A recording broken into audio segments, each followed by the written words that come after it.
I'm Charlene Edwards, and I have been a member of this Methodist church since 1958 when my husband and I got married in the chapel.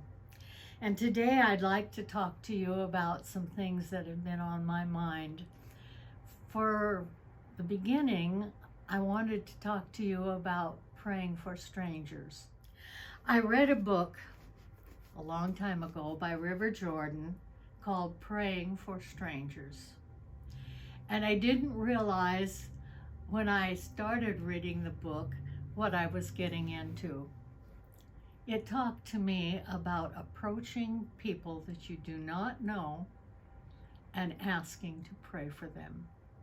It's a very scary situation to think about. That's not what we do. We're Methodists. But when I tried it and I did it, I found that it was such a blessing. I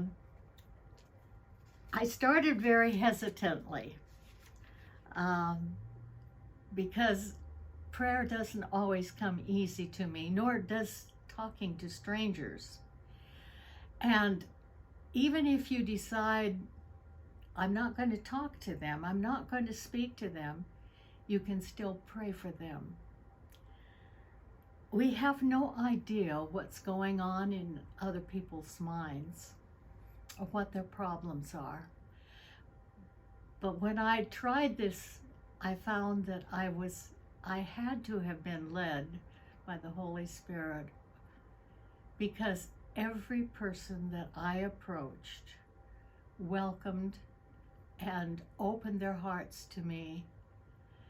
And I'm going to share with you a few of my experiences. They were so amazing. I wrote them in a book, and then I don't know where the book is.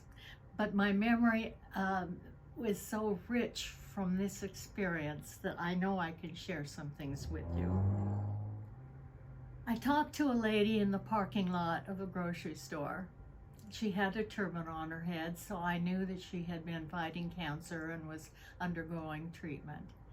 She was very cheerful, and when I went to her and said, I would like to pray for you, do you have a concern that you would like to share with me?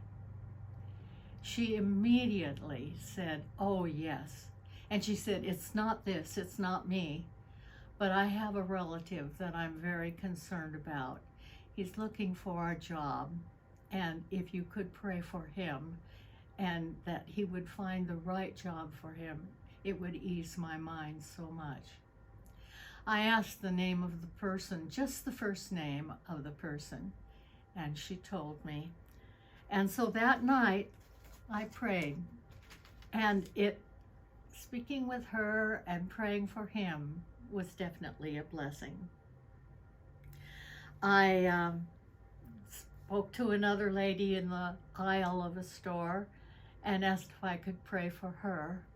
I introduced myself as Charlene and tell them that I pray for strangers, and if was there anything on her mind she would like me to pray for. Believe it or not, she was the leader of a Bible study in the area that she lived. And she asked for prayers for the people that she was talking to and teaching. One Sunday, our church that summer was meeting in a park down on Wenatchee Avenue. And my husband and I go early. He to pass out bulletins and greet people, and I took up the job of picking up the garbage and the stuff left over from Saturday night. As I was moving around the park, there was a tree with a bench underneath it and a lot of cigarette butts around the bottom of the bench around there. So I was busy picking them up. I have a reacher that is a handy thing to use. And out of the tree, a young man came. He had been spending the night sleeping in the tree.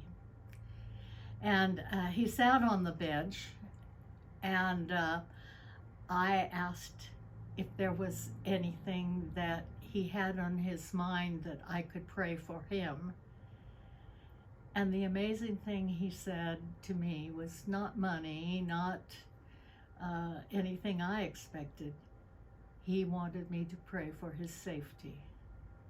And I think when we think about the people that are homeless and on the streets and living even in this weather outside, we not only need to pray for them just to be well and healthy, but to add safety to their lives. The interesting thing is he stayed for the service, and he donated a few coins to the what do you call it? An offering. And someone from the church noticed his donation. And so I noticed after the service was over, one of the men from our church approached him and handed him some bills, which I'm sure would help him. I think safety, again, a homeless person has nowhere to keep their money except on them, which puts their life in danger. And in these times, that should be also a concern of ours. Praying is such a wonderful way of communicating with people.